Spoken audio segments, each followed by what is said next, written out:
الحمدللہ والصلاة والسلام علی رسول اللہ وبعد۔ مشاہدین کرام، السلام علیکم ورحمۃ اللہ وبرکاتہ۔ نشریات رمضان کے مبارک سلسلے میں تراویح میں آج پڑھے گئے 13ویں پارے کا خلاصہ پیش کیا جاتا ہے۔ سورہ یوسف کا جو باقیہ حصہ ہے وہ اس 13ویں پارے میں ہے۔ اس کے علاوہ سورہ رعد اور سورہ ابراہیم بھی یہ دو صورتیں ہیں جو مکمل اس پارے کے اندر وارد ہیں۔ تو گزشتہ 12ویں پارے کے خلاصے میں ہم نے سورہ یوسف کے اندر جو مضامین وارد ہوئے تھے اور خاص طور سے سیدنا یوسف علیہ السلام کا جو قصہ تھا اس کی تفصیلات آپ کے سامنے اجمالاً بیان کر دی گئی تھی۔ اب اس واقعے سے جو چند اہم اسباق مجموعی طور پر حاصل ہوتے ہیں، صرف اس پارے سے متعلق نہیں بلکہ اس پوری صورت سے جو مجموعی اسباق حاصل ہوتے ہیں ان کو ہم آپ کے سامنے بیان کرتے ہیں، چونکہ اللہ تعالیٰ نے اسے احسن القصص قرار دیا اور یہ بہت عبرت اور نصیحت کا سامان اس کے اندر موجود ہے۔ اور میں نے یہ بات پچھلے درس میں عرض کی تھی کہ نبی کریم جناب محمد رسول اللہ صلی اللہ علیہ وسلم کی حیات طیبہ کو اس واقعے سے اور اس صورت سے بہت بڑی مناسبتیں اور مماثلتیں اور مشابہتیں پائی جاتی ہیں، اس لیے اس کا تھوڑا سا تفصیلی تذکرہ ہوگا۔ اور اس اعتبار سے بھی کہ یہ اتنے عظیم صورت کو اور اتنے عظیم واقعے کو لوگوں نے حسن و عشق کا ایک قصہ اور اس کے حوالے سے بہت ہی سوقیانہ اور بازاری انداز میں اس کو شعر و شاعری کا موضوع بنایا ہوا ہے، اور پنجابی میں بہت ہی کچھ اخلاق باختہ اور حیا سوز قسم کی جو ہے وہ نظمیں تفسیر یوسف کے نام سے گھروں میں پڑھی جاتی رہی ہیں آج تک، جن میں بہت ساری کچھ ایسی چیزیں ہیں جو مقام نبوت سے بہت کم تر ہیں، اور اس کا میں سمجھتا ہوں کہ اس کا ذکر کرنا بھی نبیوں کی توہین ہے۔ تو میں اجمالی طور پر ان چیزوں کا، ان اسباق کا ذکر کرنا چاہوں گا کہ جو اس واقعے سے حاصل ہوتے ہیں۔ سب سے پہلی بات تو یہ ہے کہ انسان کے لیے جو مصیبت اور راحت ہے وہ کبھی اس کے لیے مصیبت اور پریشانی ہے وہ اس کے لیے راحت کا سبب بن جاتی ہے۔ وہ فارسی میں کہاوت ہے کہ عدو شر برانگیزت کے دراں خیر ما باشد، کہ دشمن نے ہمارے لیے ایک شر پیدا کیا تھا، اللہ نے اس میں خیر پیدا کر دی۔ تو دیکھیے سیدنا یوسف علیہ السلام کو جس طریقے سے کنویں میں ڈالا گیا اور دشمنی کی انتہا کی گئی، لیکن اللہ تعالیٰ نے اس تکلیف سے میں بھی ان کے لیے ایک راحت کا انجام رکھا اور ان کو مصر میں ایک مقام ملا۔ پھر ان کو جنت اس جیل میں ڈال دیا گیا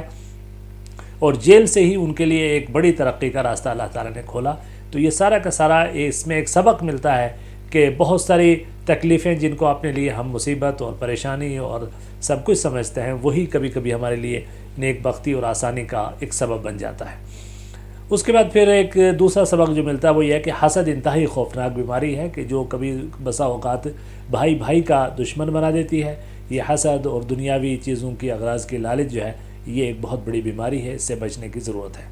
اس کے بعد یہ ہے کہ اچھے گھروں کی، خاص طور سے انبیاء کرام کی اور نیک اور صالح لوگوں کی جو تربیت ہے وہ ان کی اولاد پر اپنا رنگ دکھانے سے پیچھے نہیں رہتی۔ چنانچہ سیدنا یوسف علیہ السلام کی جو تربیت تھی اس تربیت نے رنگ دکھایا اور وہ ہر مصیبت اور ہر آزمائش میں کھرے اترے، زنان مصر کے سامنے ہوں یا زلیخا کے سامنے ہوں یا جیل کے سختیوں میں ہوں، وہ ہر جگہ جو ہے وہ نکھر کر اور صاف ستھرے کردار کے ساتھ سامنے آئے اور آفتاب کی طرح وہ چمکے۔ تو یہ ایک عظیم باپ کی تربیت کا ایک اثر بھی ہے۔ اس کے بعد چوتھی جو چیز ہمیں پتہ چلتی ہے کہ جو عفت اور امانت اور جو استقامت ہے یہ تمام بھلائیوں کا جو ہے سرچشمہ ہے۔ انسان کسی طرح کی بھی مصیبت اور پریشانی میں ہو، اگر اس کے کردار کے اندر بلندی موجود ہے، اس کا کیریکٹر اس میں جو ہے پاک دامنی ہے، اس میں امانت داری ہے اور اس میں استقامت ہے، تو بہرحال یہ ہے کہ یہ چاہے مرد ہوں یا عورت ہوں، اگر اس جوہر سے اگر کوئی مزین ہے تو اس کو دنیا کی کوئی تکلیف جو ہے پریشانی اس کے لیے ہمیشہ کی نہیں ہو سکتی۔ اسی طریقے سے ایک سبق اس میں یہ ملتا ہے کہ مرد و عورت کا جو اختلاط ہے وہ بسا اوقات کتنے فتنے کا سبب بن سکتا ہے، اور اس میں تنہائی میں ملنا، اللہ کے رسول نے فرمایا کہ جب ایک اجنبی مرد اور ایک اجنبی عورت اگر کسی تنہائی میں ہوتے ہیں تو شیطان ان میں کا تیسرا ہوتا ہے۔ چنانچہ سیدنا یوسف علیہ السلام پر ایک تنہائی میں اس خاتون نے حملہ آور ہونے کی کوشش کی اور یہ سب شیطان کی طرف سے تھا، اللہ تعالیٰ نے ان کو اس سے بچا کے رکھا۔ پھر اس کے بعد یہ ہے کہ آدمی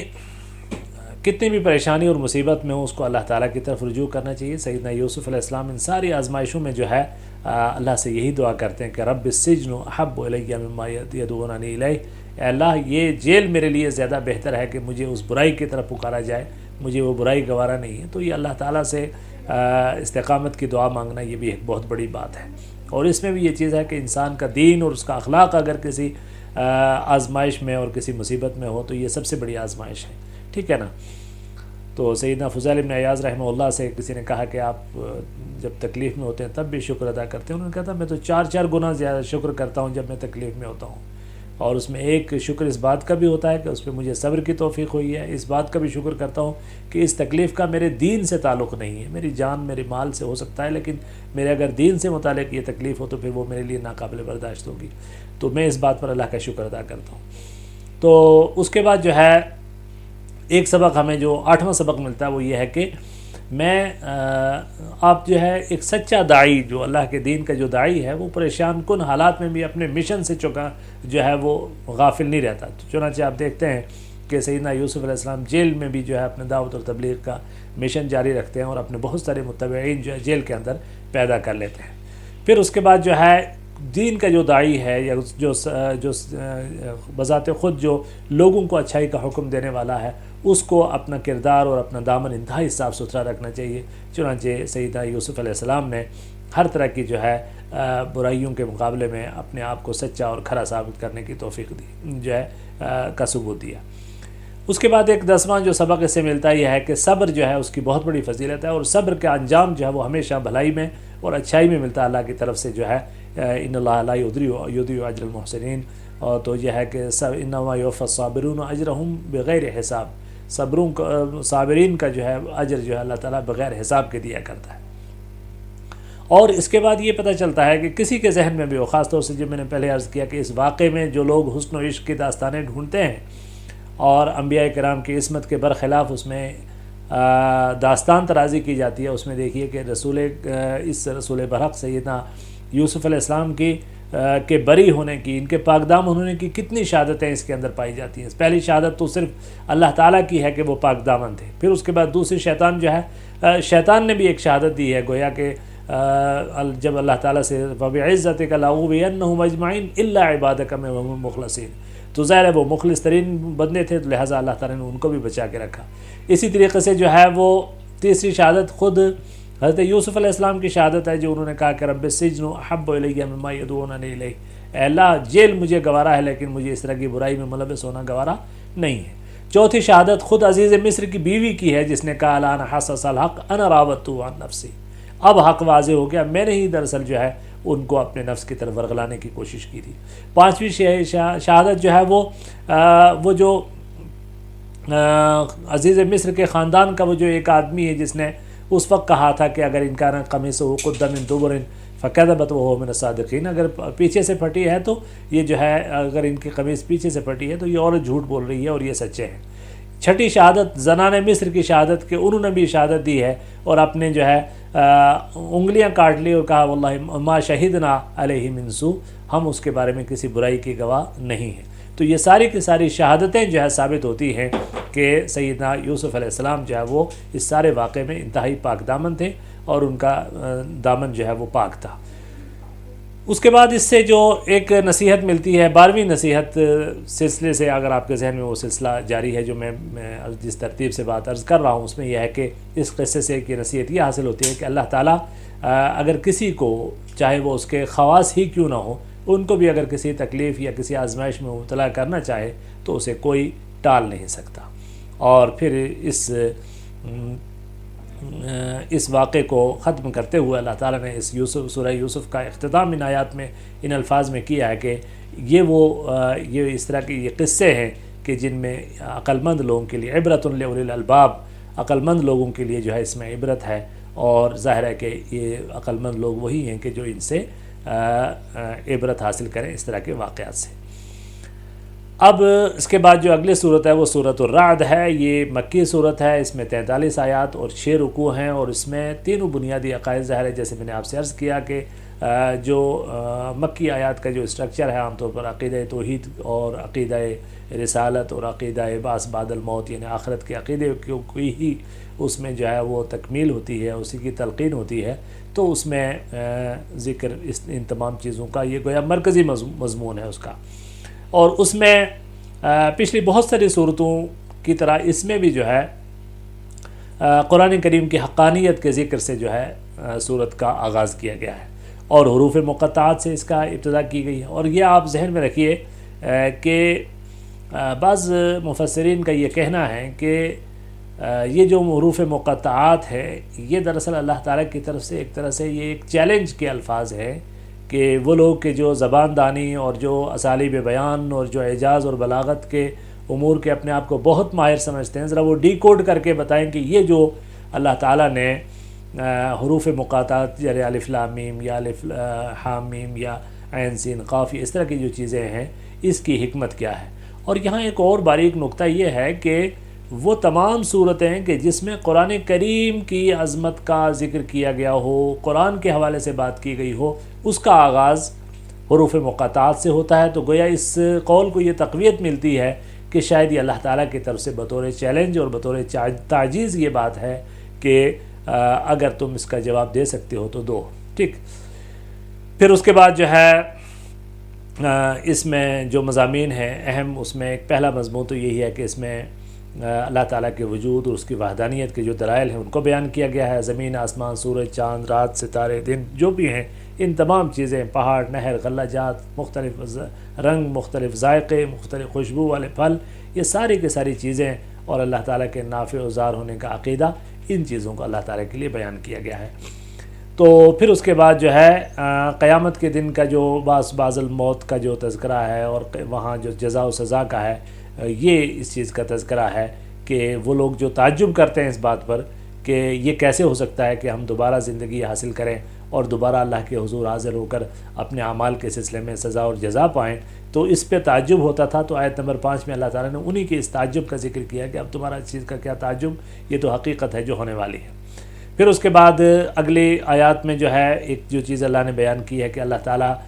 نے کچھ ایسے فرشتے متعین کر رکھے ہیں جو انسانوں کو ناگہانی آفتوں سے بچاتے ہیں. تو گویا بچانے والی ذات بھی وہی ہے اور کسی مصیبت میں انسان کو مبتلا کرنے والی ذات بھی وہی ہے. تو نافع و ضار، نفع پہنچانے والی، ضرر پہنچانے والی ذات اس کی ہے. وَيُرْسِلُ عَلَيْكُمْ حَفَظَةً کہ وہ تمہارے لیے حفاظت کرنے والے فرشتے بھیجتی ہے. تو یہ اللہ تعالیٰ کا ایک نظام ہے اور اس کی اپنی مشیت ہے، اس کا تذکرہ ہے. پھر اس کے بعد ایک چیز جو بڑی سمجھ لیجئے کہ ایک زندگی کا ایک فلسفہ ہے اور یہ ایک بہت بڑی حقیقت ہے کہ انسان جب کسی قوم کے ساتھ بھلائی کا ارادہ فرماتا ہے تو پھر جو ہے اس وقت تک پھر اس اپنے ارادے کو نہیں بدلتا جب تک کہ کوئی قوم اپنے ارادے کو، اپنے حالت کو بدلنے کے لیے تیار نہیں ہوتی. ان اللہ لا یغیر ما بقوم حتی یغیروا ما بانفسہم. تو اللہ تعالیٰ اس وقت تک کسی قوم کی حالت کو نہیں بدلتا ہے جب تک کہ وہ اپنی حالت کو خود بدلنے کے لیے تیار نہ ہو. اور اس کا مفہوم امام ابن قیم نے یہ فرمایا کہ اللہ تعالیٰ تو انسان کے لیے خیر کے ارادے فرماتا ہے اور بندہ جو ہے اپنے ناشکری کر کے اپنی حالت کو بدلنے کا ذمہ دار بن جاتا ہے. تو یہ ایک چیز ہے اس میں.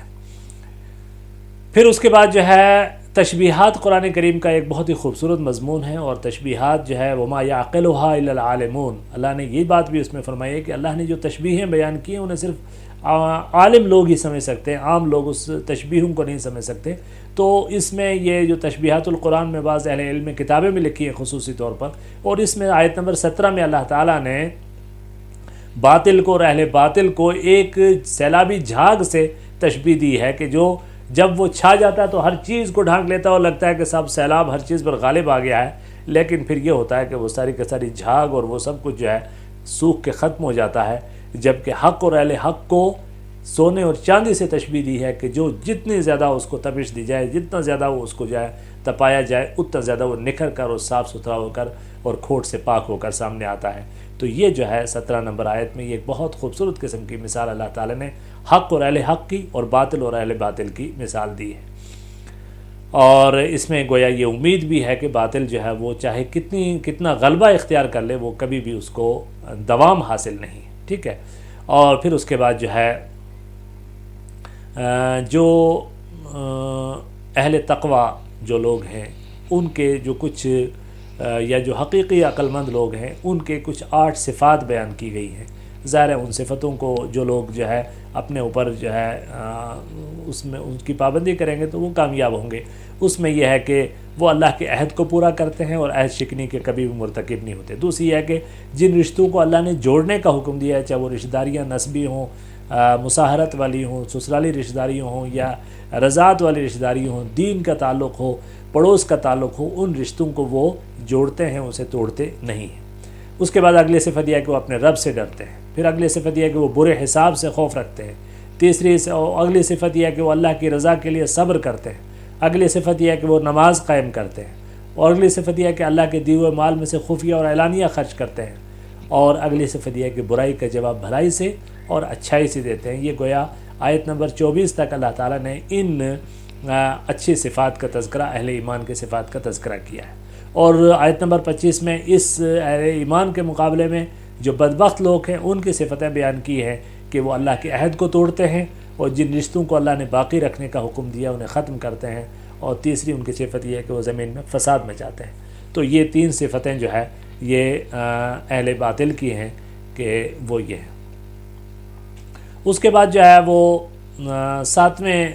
جو اگلے جو اس میں چیزیں یہ ہیں کہ انبیاء بھی انسانوں کی طرح ہیں، بشر کی طرح ہیں، اور ان کے بھی جو ہے بیوی بچے ہوتے ہیں اور وہ بھی ایک انسان والی زندگی گزارتے ہیں، لیکن جہاں تک معجزات ہیں وہ اللہ تعالیٰ ان کو ایسے اعزاز سے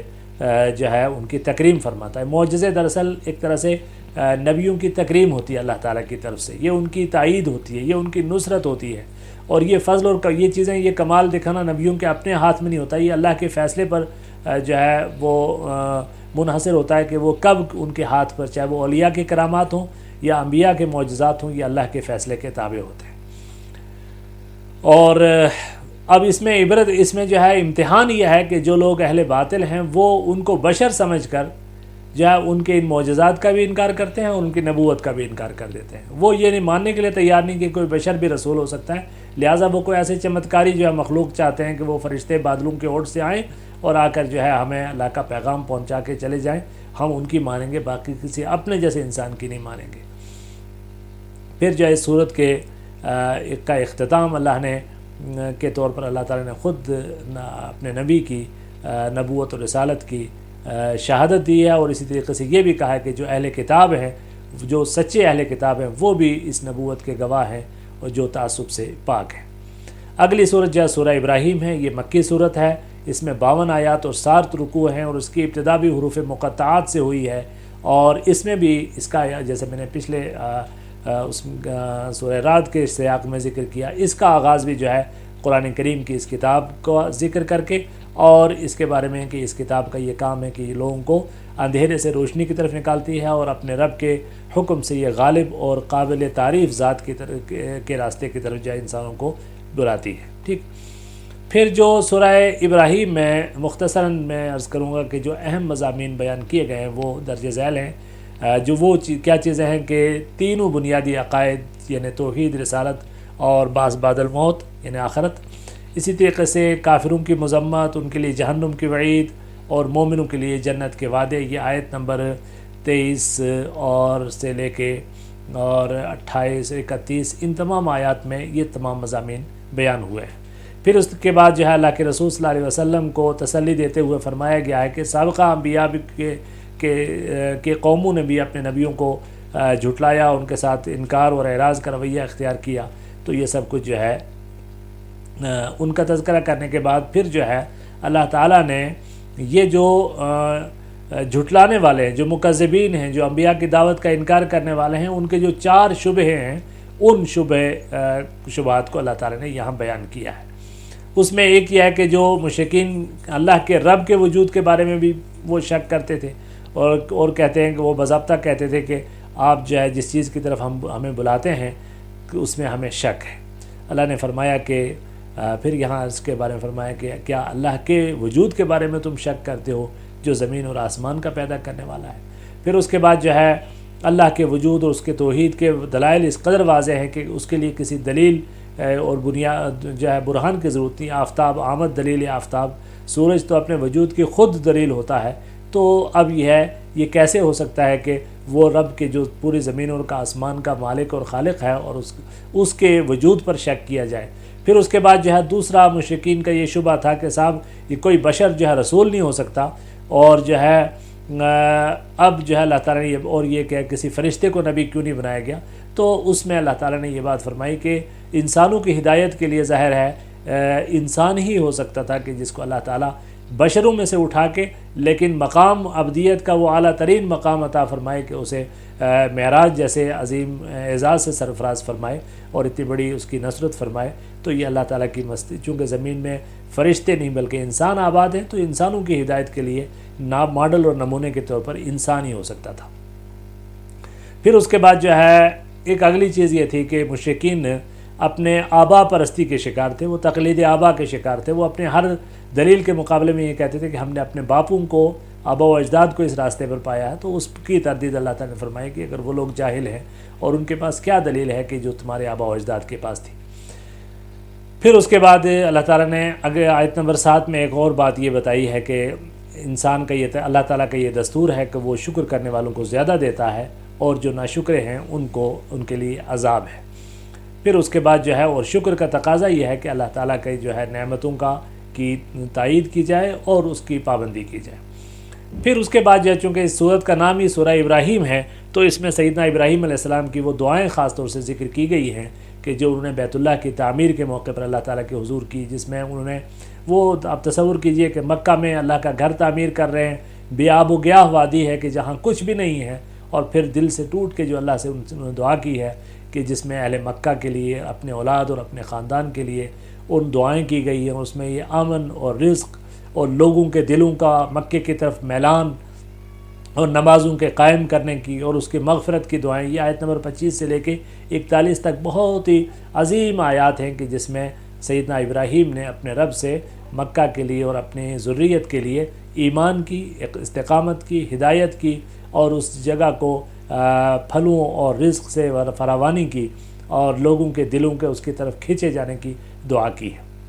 پھر اس کے بعد جیسے میں نے پچھلے سورت کے ضمن میں یہ بات کہی تھی کہ اللہ تعالیٰ جو مثالیں بیان کرتا ہے وہ بہت خوبصورت مثالیں ہوتی ہیں، تو یہاں پر بھی آیت نمبر 24 سے لے کے 27 تک اللہ تعالیٰ نے کلمۃ الایمان یا شجرۃ الایمان کی ایک مثال دی ہے۔ یہ جو کلمہ طیبہ ہے، کلمہ توحید ہے، اس کو مثال جو ہے ایک پاکیزہ درخت سے دی ہے کہ جس کی اصل جو ہے وہ زمین کے اندر پیوست اور مضبوط ہے اور اس کی شاخیں آسمان کی طرف پھیلی ہوئی ہے اور اس کا پھل جو ہے انتہائی شیرین ہے، اور باطل کو کلمہ خبیثہ سے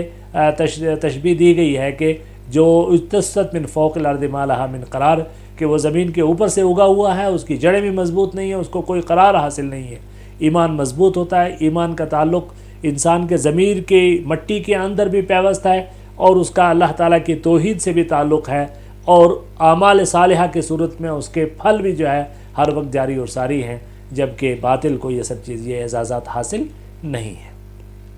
پھر اس کے بعد جو ہے اس صورت کے ابراہیم کے آخری رکوع میں قیامت کی منظر کشی کی گئی ہے، جہنم کے ہولناک عذابوں کا تذکرہ ہے، اور پھر آخر میں پھر جو ہے قرآن کریم کا تذکرہ کیا گیا ہے اور یہ کہا کہ یہ قرآن ہے جو لوگوں کے لیے اللہ کا پیغام ہے، تاکہ وہ لوگوں کو ڈرائیں اور لوگوں کو یہ علم ہو کہ اللہ معبود جو ہے، اللہ اکیلا معبود ہے، اور تاکہ اس سے عقل والے نصیحت حاصل کریں۔ نسبتاً یہ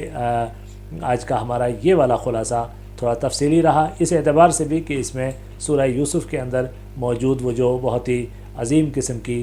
نصیحتیں ہیں وہ بیان کرنی تھی۔ سبحانک اللہم و بحمدک، نشہد ان لا الہ الا انت، نستغفرک و نتوب الیک، وصلی اللہ علی النبی۔